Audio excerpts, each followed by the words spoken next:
is in one word. It is a reconnect. It is a reconnect to nature. And there's many ways to do it. There's not a prescription for here's a regenerative farm. It's about listening into your nature, listening into the reality that's trying to express itself on that piece of land, and then being in support of that rather than trying to micromanage that thing. And so that's very much a feminine archetype we can all connect to, is how do we let life start coming into our lives in a biodiverse fashion? It doesn't necessarily have to happen just at the food and the soil. It can happen with your community and the inputs you're taking on. If your input every day is CNN or Fox News, you're going to become a monocrop almost immediately. You're going to lose all biodiversity of information. You're going to become very monotonous in your belief systems. You're going to be very easy to push into a small box of fear, guilt, and shame. If you go out in nature and spend hours a day hiking and walking through nature and smelling real soil and touching ferns and being in awe of the wildflower and bathing in a waterfall, you can't be put in the same box, because you are seeing the complexity and beauty of nature that predated our existence, let alone the existence of a television or a news channel or whatever it is. And so the excitement is, for me, is as far away as this might sound to you right now, to be growing your own food, all this stuff, you're just a few seconds away from your introduction to that universe. Get out to a park. Forget a park even. Lay down in somebody's yard that has a tree. If you lay down on your back and look up through the branches of a tree at a blue sky that has clouds passing over, your brain will start to rewire just with that light pattern that's coming through that tree. Because in that, it's like looking into a fire. If you can't do the tree, stare into a fire at night. If you can't do a fire, stare into a candle. Because in the frequencies of those inputs into our neurology, we put in information in the form of storytelling.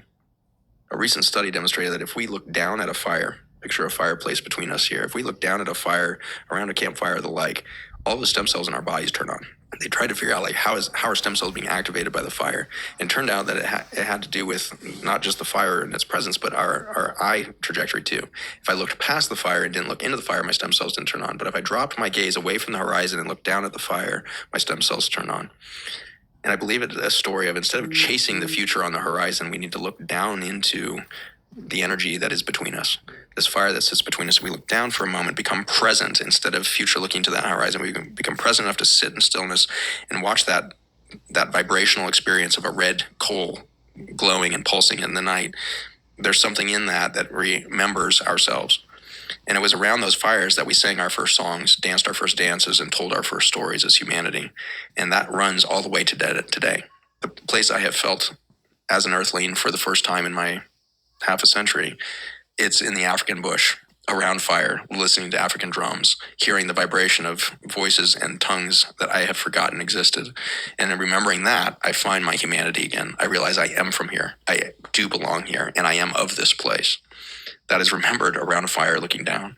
And so gather around a candle or a fire, whatever it is, and start to tell stories again of things remembered, or of yesterday if you need to. But start telling story around flame. And that is maybe your journey back into growing a piece of food yourself in your backyard. There's going to be a deep remembrance of you of, this is what peace feels like. This is what that pause does. Staring into the flame, you can find the silence necessary to find that guiding sense within you that we call intuition, that guiding sense that you have followed in your career to bring you to the success you've had. And so we all have that immediately available. Before we've even grown our own food, before we've grown anything, all of that is intact. And I have again and again seen people on the deathbed. As a hospice doctor, I was admitting 80 patients a week to die. So I've seen a lot of things that we call death. And even when biology is completely failing and they have a few heartbeats left, a few breaths yet to take, they can get into that fire moment. And they are crossing the veil and they're back again. They're crossing the veil and they're coming back, and then they open their eyes, and it happens so often. Somebody who's been kind of in this comatose, milieu of barely here, suddenly comes crystal clear, looks you in the face and says a deep truth that may or may not make sense as you the receiver, but in saying it, you can see them reconnect to their original self. And they are more true to themselves in that moment of death than they ever were in their state of living in a state of disconnect. And so it doesn't matter how close you are to death. That firelight is burning inside of you, if not in front of you. And in the silence in front of that fire, you can remember why you came here and why you did what you did. On Purpose is your show. And it turns out purpose is not outside of you. It's not something to go find. It's not something to go discover.